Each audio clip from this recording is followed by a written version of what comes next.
Xitoy mutaxassisi Birleşken Devletler Teşkilatı 53. qatimliq kishilik huquq yig'inida Xitoy rejimining Sharq Turkistonda ijro qilayotgan Uyg'ur tili yoziqini ishlatishni cheklash jinoyatini yana inkor qilishga urindi. Xinhua agentligining xabarida bildirilishicha, atalmish Xinjiang Universiteti Xitoy Til Adabiyot Instituti Xitoy Til Fakultetining muavin mudiri Zhang Deki 3-yil Birleşken Devletler Teşkilatı'nın 53. qatimliq kishilik huquq yig'iniga munosabatlik bir qatimliq faoliyatda yolg'on guvohlik berib, Xinjiang ko'p millatlik rayon, har xil millatlarning tillari kundalik turmushda ishlatildi deb bildirgan. Holbuki Xitoy axborot vositalarining xabarlaridami Xitoyning Sharq Turkiston xalqining kimligi va madaniyatini yo'qotish, assimilyatsiya qilish uchun yaqin yillardan buyon zo'r kuch sarf qilib, Uyg'ur tili darsligini amaldan qoldirib, Xitoy tilini o'zlashtirish siyosatini majburiy ijro qilayotganlar o'tirg'i chiqmoqda.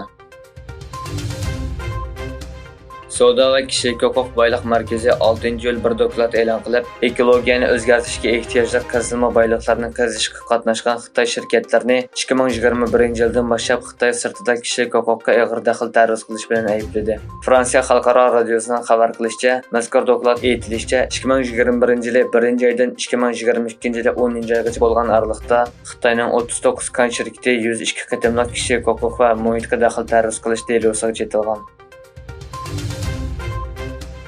Xitoyning Guangdong o'lkasidagi bir yassida pichoqli hujum yuz berib, 3 bolani o'z ichiga olgan 6 odam o'lgan. Guangdong o'lkasi Lianjiang shahri doiralarining bayonotiga qaraganda, hujum bugun atganda yuz bergan. Voqeada bir o'qituvchi, 2 ota-ona va 3 o'quvchi qazo qilgan. Bir kishi yaralangan. 25 yoshli jinoyat komandori qo'lga olingan. O'zbekiston Markaziy saylov komiteti bugun o'tkazilgan prezident saylovining dastlabki natijasini e'lon qildi. O'zbekiston prezidenti Shavkat Mirziyoyev 87.5% biletga erishib, qayta prezidentlikka saylandi. Aprelda O'zbekistonda o'tkazilgan umumiy xalq orasida ovozga qo'yishda ma'qullangan asosiy qonun bo'yicha 65 yoshli Mirziyoyev yangidan prezident bo'la oladi va vazifa muddati 7 yil bo'ladi. Amerika Moliya ministri Janet Yellen Xitoyda bozor islohotini talab qildi va Xitoyning yaqinda Amerika shirkatlari qaratgan qattiq qarori va o'zak yasashda ishlatilgan metallarni eksport qilish cheklamasini tanqid qildi.